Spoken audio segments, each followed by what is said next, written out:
Bienvenue dans Ici l'Afrique sur Gabon 24. Le Gabon face à la crise post-électorale largement suffisant pour mettre toute la classe politique dans tous ses états. Pour elle, ménager sa monture pour voyager loin devient à l'épreuve des faits bien plus qu'une simple formule. Le Gabon vient d'organiser son 5e scrutin présidentiel de l'ère démocratique après ceux de 1993, 1998, 2005 et de 2009. Mais toujours avec les mêmes palabres, les émeutes ayant suivi l'annonce des résultats de la présidentielle gabonaise du 27 août dernier rappellent que le continent africain a été marqué par une série de situations similaires durant ces 10 dernières années. C'est ce qui s'est passé le 10 avril 2016 au Tchad à la suite de la réélection du président Idriss Déby. Le 20 mars 2016 au Congo-Brazzaville, la contestation anti-Sassou s'est transformée en violence post-électorale avec l'attaque par des inconnus d'un pont militaire dans le sud de Brazzaville faisant 17 morts alors que plusieurs édifices publics ont été incendiés. Ouganda, 18 février de cette même année, Yoweri Museveni remplit la rue Sandraz, bilan 28 morts et de nombreux sans-abri, principalement dans l'ouest du pays. Les présidentielles au Burundi, en Guinée-Conakry, en Côte d'Ivoire, au Togo, au Nigeria, j'en passe, et les dernières municipales au Burkina Faso ont fini par confirmer la thèse selon laquelle l'Afrique a mal à l'esprit des compétitions politiques qui voudraient que le marché de la démocratie se régule de lui-même par le principe d'un homme, une voix. Question centrale au cœur de ces débats, à qui la faute ? Est-ce à l'élite politique, à la démocratie qui serait, selon certains, inadaptée à notre environnement? Et comment parvenir à une meilleure organisation des scrutins en Afrique avec ou sans l'assistance internationale dont les missions butent généralement sur le principe sacro-saint des États africains? Ici, l'Afrique reçoit Alain Claude Bilibizé, ministre de la Communication, porte-parole du gouvernement. Bonjour et bienvenue, monsieur le ministre. Bonjour. Et pour vous interroger, j'ai à mes côtés Timothée Mémé d'Africa numéro 1. Et nous aurons en direct d'Abidjan, en Côte d'Ivoire, Félix Boni du journal Inter d'Abidjan. Nous remercions également Eric Topona de la célèbre radio allemande, la Deutsche Welle, qui a quelques préoccupations depuis Bonn. Et puis, pour terminer avec les contributions au téléphone, nous aurons celle d'Ablassé Ouedraogo, longtemps ministre de l'ancien président burkinabé Blaise Compaoré. Il a une longue carrière dans la diplomatie. Ce fut aussi le tout premier Africain à avoir occupé le poste de directeur général adjoint de l'Organisation mondiale du commerce sous Pascal Lamy. Bon à savoir, le fils de Dabaré au Burkina est depuis quelques années dans l'opposition, candidat malheureux à la présidentielle 2015. Il a fondé un parti politique appelé le Faso Autrement.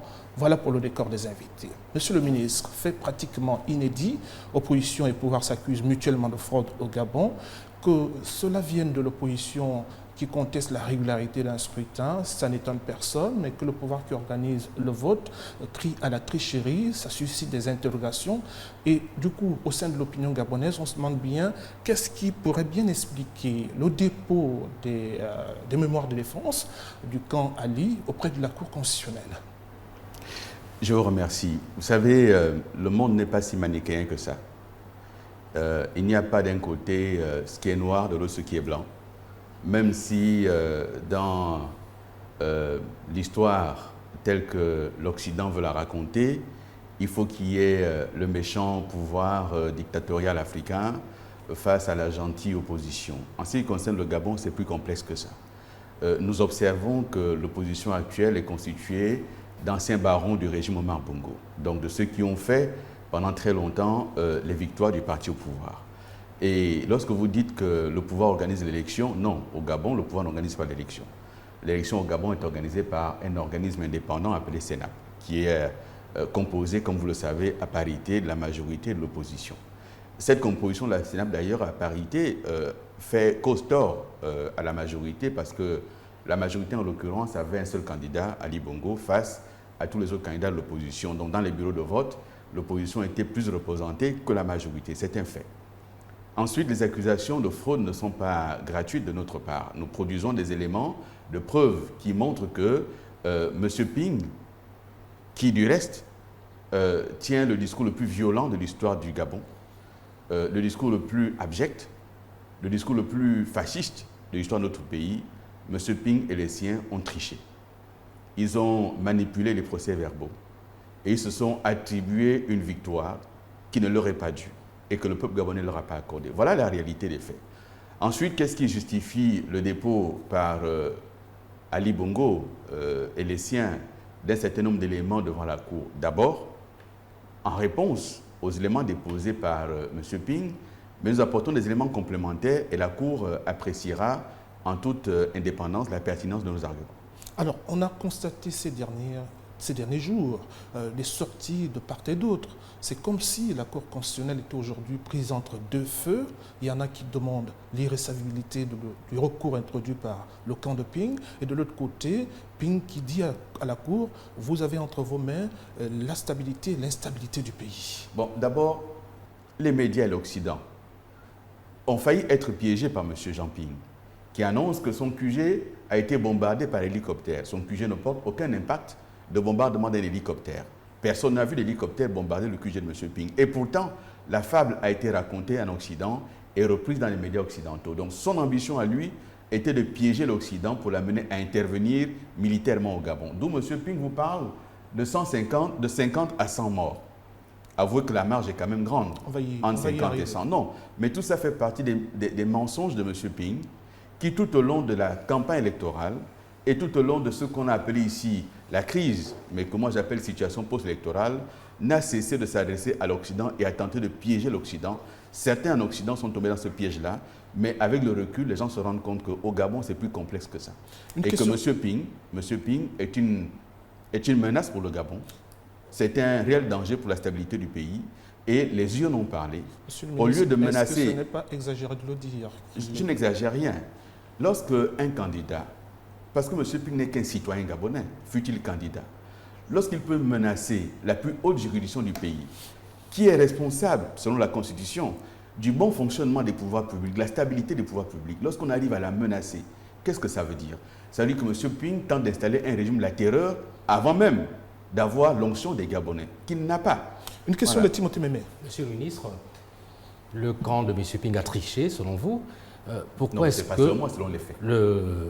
Pourquoi est-ce que le camp du candidat Ali s'est montré si frileux à l'idée de récompter les voix, notamment dans le Tougoué, où les taux de participation et les scores ont été assez hypertrophiés? C'est quand même assez curieux. Vous êtes journaliste gabonais et vous vivez au Gabon. Plutôt que de me reprendre la doxa occidentale et la doxa de M. Ping, avez-vous un peu de recul pour constater deux choses? La première, c'est qu'en 2009, Ali Bongo fait dans le Haut-Togo 91%. C'est un fait avéré.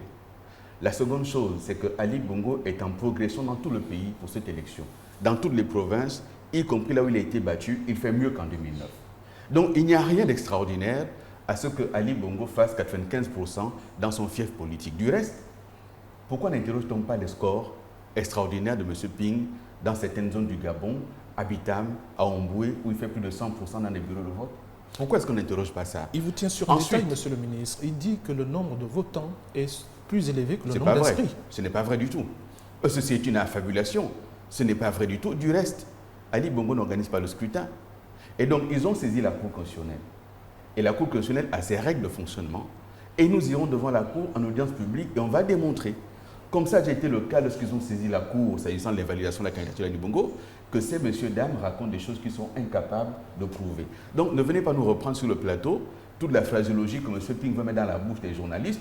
Il n'y a pas un problème au Togo. En plus, pour l'élection présidentielle, c'est une circonscription unique.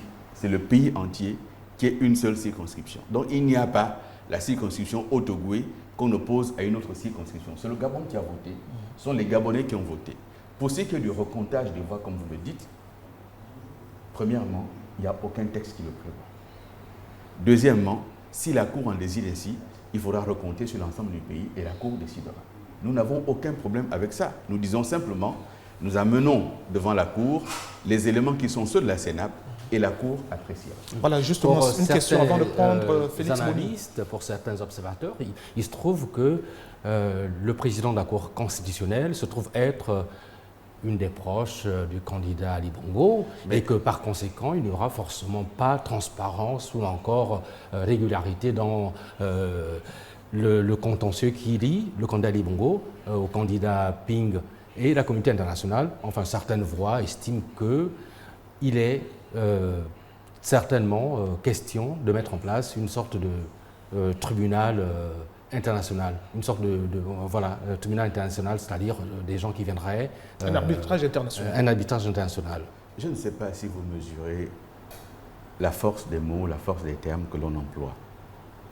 D'abord, personne n'a rendu l'Occident maître de l'humanité. J'observe qu'un député européen, une dame, en Italie, sa terre d'adoption, on l'a traité de singe et de guenon, nous l'avons défendu. Elle arrive au Parlement européen, elle fait la leçon à la terre entière, au nom de quoi? Elle est députée élue par les Européens. Qu'est-ce qui lui donne le droit d'émettre son point de vue, son opinion sur ce qui se fait au Gabon, en Afrique, etc. Donc il n'y a pas là-dessus une mission universelle que l'Occident s'octroierait. C'est la première chose. La seconde chose, vous parlez de Mme Bouranso. Cette dame est présidente de la Cour constitutionnelle bien avant qu'Ali Bongo soit candidat pour la première fois à la présidence de la République. Cette dame est présidente de la Cour constitutionnelle acceptée par tous les Gabonais depuis 1991. Ceux qui aujourd'hui la contestent ont vu cette dame devenir présidente de la Cour constitutionnelle. Du reste, c'est une dame qui fait autorité dans son domaine. Au-delà du Gabon, dans l'espace francophone, elle a dirigé les cours constitutionnels d'expression francophone. Elle fait autorité. Remettre en cause les capacités intellectuelles, les capacités humaines de quelqu'un sur la base d'une relation familiale qui, du reste, est ancienne, qui, du reste, n'est pas d'aujourd'hui. Et par ailleurs, si elle est la belle-mère d'Ali Bongo, elle est aussi de M. Ping. Donc arrêtons ces blagues et tenons-nous-en à ce qu'a fait la Cour constitutionnelle depuis sa mise en place. Et on peut prendre des exemples précis où la Cour a invalidé l'élection de baron du PDG, M. Tutumeman, pour ne pas le citer. Son élection a été invalidée par la Cour. M. Onaondo, son élection avait été invalidée par la Cour. Mme Guamasana, membre du PDG, leurs élections avaient été invalidées par la Cour. Et on va prendre en direct d'Abidjan, Félix Boni du journal L'Inter d'Abidjan. Félix, vous avez quelques questions à poser à M. le ministre. Oui, justement. Monsieur le ministre, vous venez de dire que tantôt que M. Ali Bongo, le président Bongo, est largement en avance dans plusieurs provinces du pays. C'est le même discours que tient l'adversaire, le président Jean Ping. En Côte d'Ivoire, on avait critiqué en 2010-2011 et le président Moussa a demandé le reportage des voix qui n'a pas abouti. Dans votre cas, au Gabon, ça appréhendait la procédure nationale qui vous demande de compter les voix pour que la transparence soit jamais. Est-ce qu'il y a une transparence dans les résultats qui doivent être bien? Mais vous savez, une élection, elle est organisée en fonction des lois d'un pays. Et on ne réinvente pas les lois en fonction des situations des uns et des autres. La question du recomptage n'est pas prévue dans les lois du pays. Il y a une jurisprudence, la Cour constitutionnelle en 2009 avait décidé de recompter les voix. Donc la Cour constitutionnelle va apprécier. Et si la Cour constitutionnelle devait demander qu'il y ait recomptage des voix, à ce moment-là, nous apporterons des arguments qui vont aller dans tel ou tel autre sens. Pour l'heure, nous sommes étonnés que des personnalités comme M. Jean Ping, qui ont occupé de hautes fonctions dans l'État, viennent formuler devant la communauté nationale et internationale des demandes qui ne sont pas prévues par le droit gabonais. C'est extraordinaire. Mais qu'attendait ce monsieur pour refaire les lois de la République? J'ai lu une interview de M. Jean Ping où il dit qu'Ali Bongo est un dictateur parce que le Gabon est le seul État au monde où il y a une élection à un seul tour. Mais il oublie de dire que cette élection à un seul tour, il a voté, M. Jean Ping. Il oublie de rappeler qu'il y a des pays africains dont il réclame le soutien, où c'est une élection à un tour. Donc voici quelqu'un qui est d'une incohérence extraordinaire. En fonction des positions et des situations, il va prendre telle ou telle ou telle position. Il n'y a pas de lisibilité. Et au-delà des invectives, personne aujourd'hui ne peut dire quel est le projet que porte M. Ping. Personne. Nous sommes sortis de la période de la campagne. Vous avez Non, monsieur. Vous savez, une élection, elle est faite pour qu'un projet soit élu, soit voté. Mais le projet qui est voté, il sera mis en œuvre. Heureusement que les Gabonais n'ont pas choisi le projet de M. Ping. Vous avez, depuis le début de la crise post-électorale, résisté aux pressions de Paris, Bruxelles et de Washington. Alors, Monsieur le ministre, vous les avez même accusés d'ingérence dans le processus électoral parfois. Est-ce que le pire est derrière vous? Est-ce que les rapports se sont normalisés? Nous n'avons pas accusé d'ingérence, nous avons apporté des éléments concrets d'ingérence de la part de certains observateurs de la mission de l'Union européenne qui ont passé des heures au QG de M. Jean Ping. Nous avons des preuves, il y a des photographies qui les montrent en compagnie de M. Jean Ping à son QG. Nous en avons apporté la preuve. Nous avons apporté la preuve que l'un des observateurs, M. Xavier Nock, a passé la nuit du 30 au 31, 4 heures de temps au domicile de Mme Niboto Ngunju Chantal. Nous en avons apporté la preuve. Donc, il y avait des membres de cette mission qui manifestement avaient choisi leur camp. Voici ce que nous avons dit simplement, Voilà, de même que nous avons observé que durant cette période, les plateaux de télévision étaient ouverts en Europe à un certain M. Bourgi, le chant de la France-Afrique, qui devenait tout à coup le porte-parole de M. Jean-Ping. Et il a disparu des écrans parce qu'il est gênant désormais pour M. Jean-Ping. M. Jean-Ping, aujourd'hui, représente ce que l'Afrique ne veut plus, c'est-à-dire des hommes politiques qui veulent prôner la violence pour accéder au pouvoir. Et lorsque M. Ping dit que si demain la Cour venait à délibérer dans un sens qui ne lui serait pas favorable, ce serait l'instabilité durable pour le pays. Ça veut dire quoi? Ça veut dire que M. Ping prépare la violence dans le pays encore une fois. C'est une question et une préoccupation. Non, c'est pas une question, c'est un fait. C'est un fait. Oui, nous allons prendre en direct de Bonn Eric Topona de la Deutsche Welle. Je rappelle à tous qui nous suivent que cette émission pourrait être reprise par la Deutsche Welle, qui est une radio allemande très connue. Alors, Eric Topona, quelques questions pour le ministre de la Communication, porte-parole du gouvernement gabonais. Oui, bonsoir Maël, bonsoir Monsieur le ministre. Je pense que le poste électoral en ce moment au Gabon a des raisons de règlement des comptes familiaux. Est-ce que vous confirmez, Monsieur le ministre, qu'il s'agit là vraiment de règlement des comptes familiaux? Disons que Ali Bongo a mené une campagne avec un projet clair, un projet axé sur la question de l'égalité des chances, un projet axé sur la question de la continuité de ce qui a été mis en œuvre pour arriver à l'émergence du Gabon à l'horizon 2025. Voici le projet sur lequel Ali Bongo a mené campagne. Et nous avons eu en face des gens qui ont mené une campagne de rejet d'Ali Bongo, une campagne de haine, une campagne de violence contre la personne d'Ali Bongo. D'ailleurs, une campagne qui avait débuté avec le fameux livre de M. Payan, dont on sait aujourd'hui, grâce à une enquête indépendante menée en France par une journaliste du Midi Libre, qu'il aurait suffi à M. Ping de se rendre à l'Est dans le Gard pour se rendre compte qu'Ali Bongo disait vrai et qu'il était déjà enfant en 65 en France, donc il n'est pas arrivé du Biafra. Il y a donc eu au Gabon une campagne de haine menée contre Ali Bongo Ndiba. Sur fond de quoi? Sur fond de rupture. Parce qu'Ali Bongo Ndiba prend la rupture, il incarne la rupture d'avec un ancien système, certes, qui était celui de Mar Bongo, mais un ancien système qui a été incarné par des personnalités qui aujourd'hui sont dans l'opposition, M. Jean-Ping, M. Zobandama, pour ne pas les citer, et d'autres, qui étaient des piliers d'un système. Mais quel système? C'est ce système qui a amené la pauvreté au Gabon. C'est ce système qui a amené à faire en sorte qu'il y ait au Gabon une classe dirigeante qui en impose à tout le monde, qui ne respecte aucune norme, aucune loi.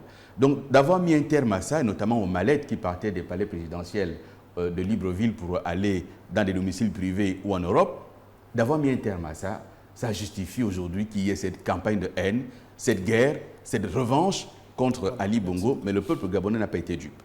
Timothée Mémé. Monsieur le ministre, que pensez-vous d'un scénario à la Laurent Gbagbo, comme prédisent certains oracles qui observent la crise post-électorale? On parle de mort. Bien. Ce qui me plaît lorsque vous m'invitez comme cela, c'est de pouvoir apporter des éléments. Monsieur Jean-Ping annonce 50 à 100 morts. L'AFP fait des comptes à 7 morts. Le gouvernement dit 3 morts, maintenant 4, avec le jeune policier de 25 ans qui a été abattu à bout portant par des gens qui ont tiré sur lui alors qu'il n'était pas en train de gérer une manifestation, il était dans une patrouille, un jeune homme de 25 ans. On a tiré sur lui et ça, il faut l'applaudir. Donc, il y a eu effectivement des décès que le gouvernement a comptabilisés à 4. Monsieur Jean-Ping parle de charniers au Gabon. Personne ne voit où sont les charniers au Gabon. On parle des charniers qui existeraient à la Cité de la démocratie. Oui, mais ne dites pas on parle, parce que là, nous parlons à l'Afrique, nous parlons au monde. Et vous êtes journaliste au Gabon. Monsieur Jean-Ping prétend qu'il y aurait un charnier. Nous, ça nous rappelle Timisoara. Cette histoire où on avait accusé Ceausescu d'avoir organisé des charniers, mais des charniers qui se sont révélés 6 mois après avoir été organisés par l'opposition en allant prendre des macabées dans les morgues, etc. Nous, aujourd'hui, nous nous posons une question simple. Monsieur Jean-Ping est-il en train de fabriquer des morts au Gabon? Monsieur Jean-Ping est-il en train de fabriquer des charniers au Gabon pour accuser le pouvoir? Parce que personne au Gabon n'a compté 50 morts. Personne n'a compté 100 morts au Gabon. Et il est temps que les journalistes gabonais arrivent à faire leur travail comme il se doit.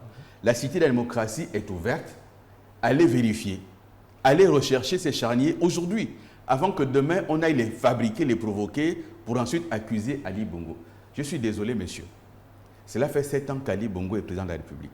Jamais un chef d'État n'a été autant vilipendé qu'Ali Bongo, autant injurié qu'Ali Bongo, autant malmené qu'Ali Bongo dans la presse et partout. Ali Bongo a-t-il mis quelqu'un en prison? Non.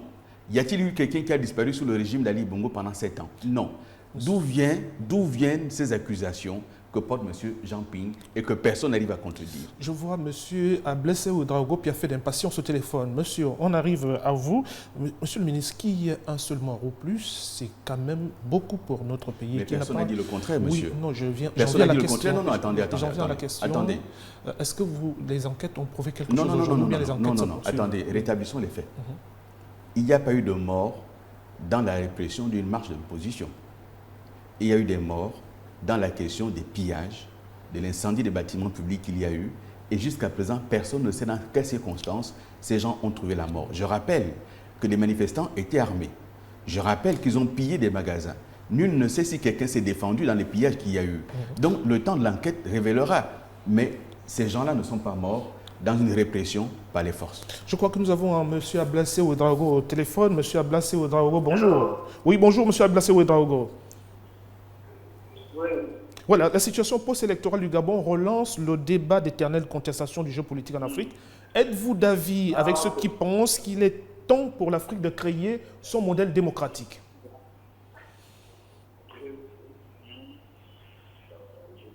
Monsieur Ablassé Ouedraogo, est-ce que vous êtes toujours avec nous? Monsieur Ablassé Ouedraogo n'étant plus là, Timothée Mémé, auriez-vous une question en rapport donc avec tout ce débat, monsieur le ministre? Est-ce que tout ce que nous vivons aujourd'hui, ce n'est pas aussi la faute d'une élite politique qui a failli? Viendra certainement le temps de l'analyse.